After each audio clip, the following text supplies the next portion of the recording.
Започваме ли? Колко е? 18. Добър ден, колеги! Поканата за дневен ред сте получили, предполагам всичките.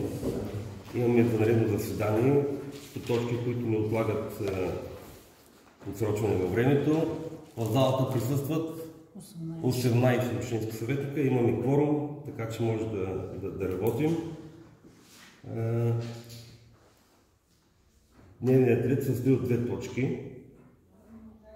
Първата точка е предложение от Коста Каранашев, кмет на община Котел, относно съгласие за изменение на ПУП за урегулирани поземлени имоти 8 римско за детска градина, поземлен имот с идентификатор 39030.501.1718 по кадастралната карта, 11 римско за комплексно жилищно строителство и за озеленяване в квартал 105А по ПУП на град Котел, община Котел, област Сливен. Втората точка е предложение от Коста Каранашев, кмет на община Котел, относно изменение на решение номер 66 от 29 март 2024 година, което е изменено с решение номер 81 от 30 април 2024 година, изменено с решение номер 120 от 28.06.2024 година и номер 131 от 29.07.2024 година на Общински съвет Котел за приемане на бюджет за 2024 година на община Котел. Който е съгласен с така предложения дневен ред, моля да гласува. 18 за. Така, по точка първа от дневния ред давам думата на вносителят. Във връзка с проекта, който общината подготвя за кандидатстване, на предишно заседание също дадахте съгласие общината да подготви такъв проект за изграждане и оборудване на нови социални интегрирани здравно-социални услуги за резидентна грижа, специализирани социални услуги за лица с увреждания. Във връзка с подготовката на този проект и изграждането на социалния дом, т.е. комплекса, където да се предоставят тези услуги, ви предлагаме да дадете съгласие да се изработи този ПУП, който обединява тези три имота, които са в квартал 105. Ако имате някакви конкретни въпроси. Колеги, ако имате някакви въпроси, запознати се така внесеното предложение. Ако нямаме такива, подлагам на гласуване, който е за така предложената точка първа, моля да гласува.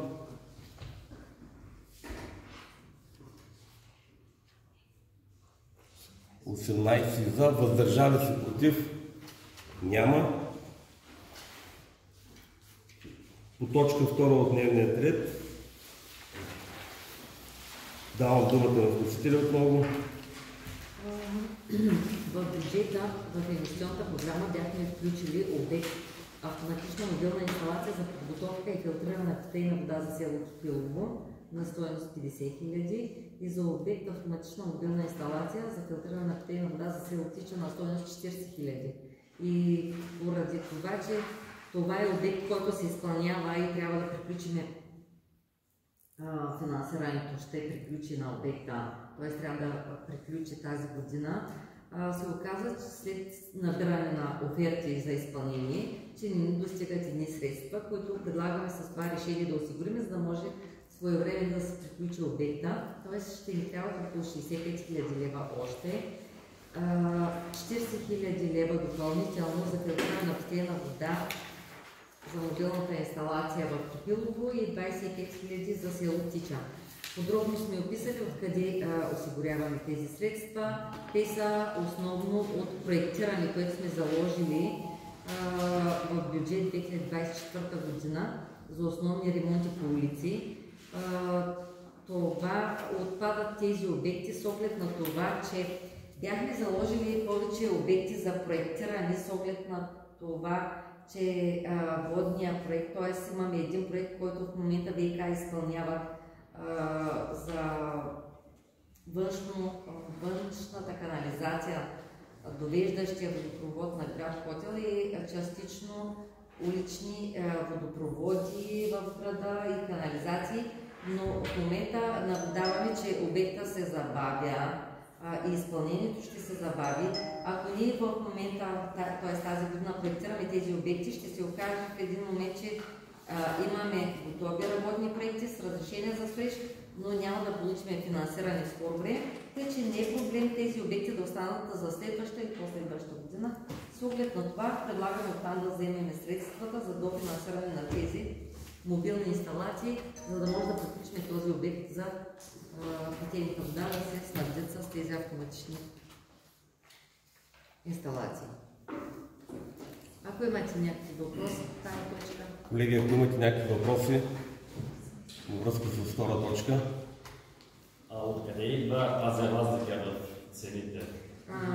Когато се правят някакви оферти за цени, примерно са били във времето преди 2-3 години, когато се е проектирал проекта. Впоследствие след одобрение вече и искане на оферти вече за цени за изпълнение, се получават други цени с оглед на инфлацията, която е с промяната на цените. Даже момичетата са внесли предложението с оглед на това извънредно заседание, защото примерно не се знае следващия момент, защото ние вече имаме някакви оферти, които от изпълнители, които изтичат в края на този месец. Ако ние оставим заседанието да бъде примерно в края на август и септември, когато им изтикат офертите, които вече са подали за цени, и поискаме нови, може би, за удължаване на срока, може да дадат и други по-високи цени. Защото виждате как със всеки ден се получава промяна в цената, т.е. динамични са цените. Заради това е промяната, защото когато са по проекти, срокът е по-дълъг и от одобрението до изпълнението има промяна вече в инфлацията и цените. Инфлационни индекс се променя. Защо са мобилни, защото ги иначе мобилна инсталация? С контейнери. Временно ли ще бъде това? Не. Колегата каза, това не са сгради, които ще се строят на терена, а са поставяеми обекти, за това така се водят мобилно. Колеги, други въпроси? Щом като няма, понеже касае промяна в бюджета, на основание член 27 алинея 5 от ЗМСМА гласуваме поименно. В режим на гласуване сме, колеги, започваме да изчитаме имената. Александър Чавдаров. Да. Али Чубанов. Да. Атанас Атанасов. Няма го. Васил Василев. За. Владимир Мартинов. За. Дарина Гърдишлеева. Да. Женета Хандърчева. За. Захари Стоянов. За. Здравко Петров. Вине Писуфова. Иво Костов. За. Исмеил Съдък. Назив Джамбас. За. Осман Османов. За. Радостин Башев. За. Ренета Попова. За. Стамен Марков. За. Тошко Врачев. За. Хюсейн Садулов. За. Хюсейн Бубайсмилов. За. Шукри Шукриев. За. Колеги, с 18 за приемаме така направеното предложение, против въздържали се няма, така че поради изчерпване на дневния ред закриваме заседанието. Колегата общински съветник във връзка с поканата за свинет банкета в колко часа беше? След